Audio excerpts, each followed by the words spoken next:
Tan theta क्या होता है सबसे पहले ये बताओ। तो भाई टेन थीटा होता है आपका परपेंडिकुलर अपॉन बेस, यानी परपेंडिकुलर कितना है 4 है और बेस कितना है 3 है। तो भाई ये आपको पता होगा, ये निकालेंगे तो 4 का वर्ग 16 है, 3 का वर्ग 9, 16 और 9 25, 25 होता है 5। भाई वही चीज हाइपोटेनस का स्क्वायर बराबर परपेंडिकुलर स्क्वायर प्लस बेस का स्क्वायर। तो ये आ जाएगा 4 का वर्ग 16 है, 3 का वर्ग 9, तो ये आया h बराबर आ जाएगा रूट में 25। तो h बराबर कितना आ जाएगा आपका 5। इसे निकाल सकते हो आसानी से ऐसे, ठीक है ना। ये फॉर्मूला आपको याद होना चाहिए, डायरेक्ट ये वाली चीज आपको करनी चाहिए, ये वाली, ठीक है ना।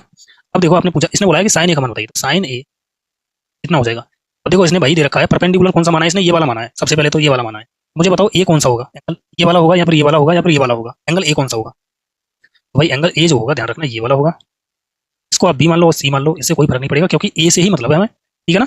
अब देखो ये वाला एंगल ए है तो इसके सामने वाली भुजा ये परपेंडिकुलर, ये बेस है, ये हाइपोटेनस है। साइन क्या होता है परपेंडिकुलर अपॉन हाइपोटेनस। तो परपेंडिकुलर कितना है 4, हाइपोटेनस 5, यानी 4/5। ऑप्शन ए हमारा करेक्ट होगा। आया आपकी समझ में।